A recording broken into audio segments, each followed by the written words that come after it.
Awal mula Rubel Warles. Seorang wanita tengah memandang keluar sebuah menara tua yang sangat tinggi. Wanita itu adalah Nyonya Rubel Warles, seorang penyihir yang tinggal di dalam menara tersebut selama 120 tahun. Rubel Warles adalah satu-satunya penyihir kegelapan yang tersisa di dunia ini. 120 tahun yang lalu terjadi pembantaian yang dilakukan oleh para penyihir dari altar suci terhadap para penyihir kegelapan karena dianggap melenceng dari berkah Tuhan. Saat itu Rubel Warles berhasil selamat berkat pengorbanan dari saudara serta rekannya yang lain. Mereka mempercayakan pada wanita itu untuk membalas dendam apa yang telah dilakukan oleh orang-orang dari altar suci. Ini saat yang tepat untuk kembali, ucap Rubel Warles dengan sorot mata tajam. Wanita itu masuk ke dalam menara dan mulai meletakkan beberapa lilin berwarna hitam yang disusun dengan bentuk sebuah lingkaran. Setelah itu Rubel Warles menggores ibu jarinya sendiri.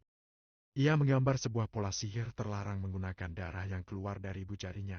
Sihir itu dapat memasukkan jiwa Rubel Warles ke dalam tubuh yang baru.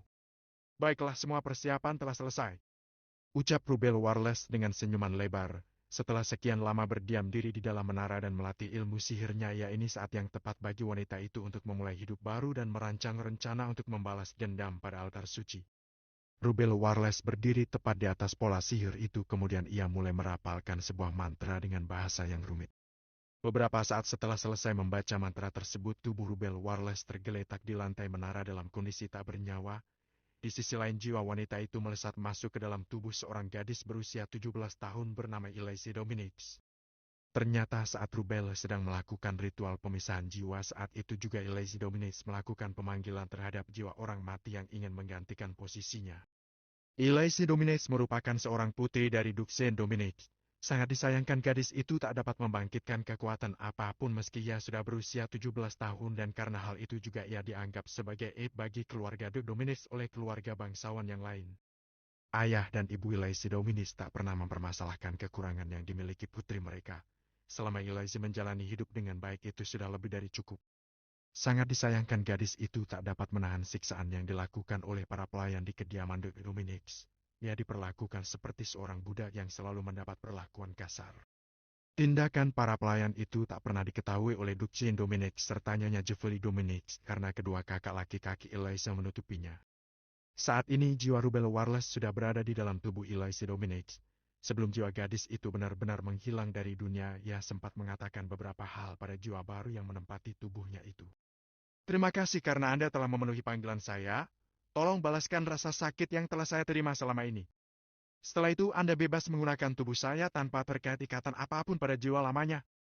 Itulah kata-kata yang didengar oleh Rubel Warles sebelum jiwa dari pemilik tubuh itu lenyap. Rubel Warles menunjukkan ekspresi penuh kebencian saat jiwa miliknya mendapatkan beberapa ingatan dari gadis bernama Elise Dominics.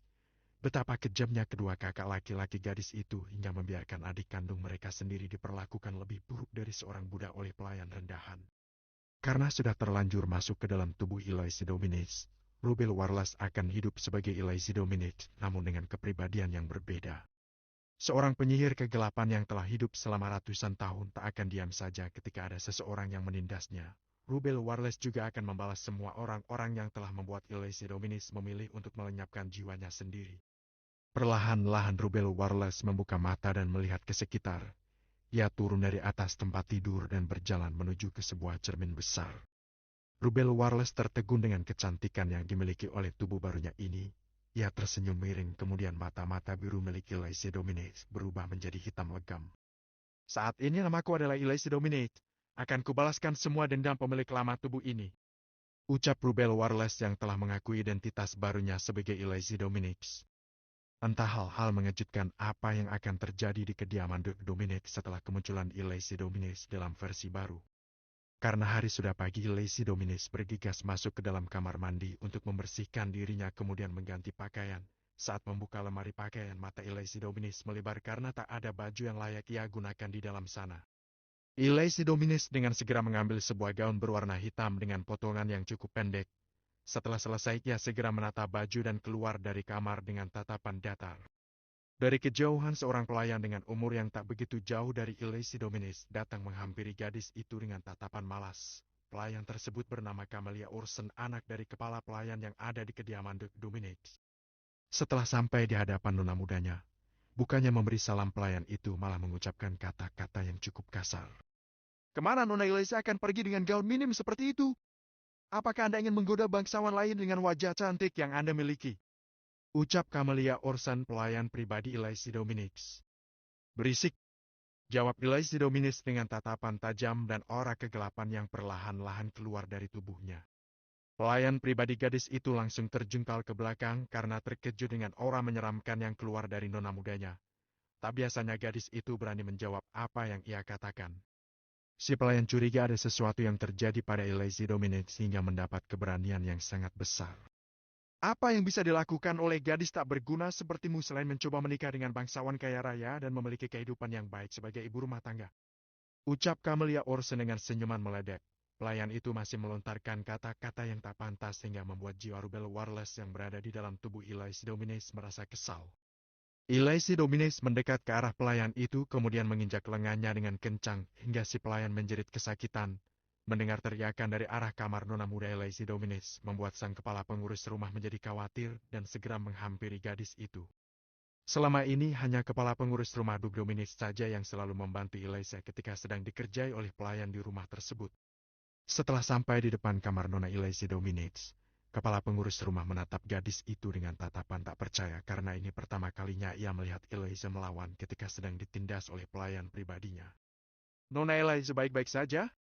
Apa yang telah pelayan itu lakukan pada Anda? Tanya Tuan Willie Jones, nama dari kepala pengurus rumah kediaman Duk Dominix. Elise Dominix menoleh ke belakang dan tersenyum pada pria tua yang sedang mengkhawatirkan kondisinya itu.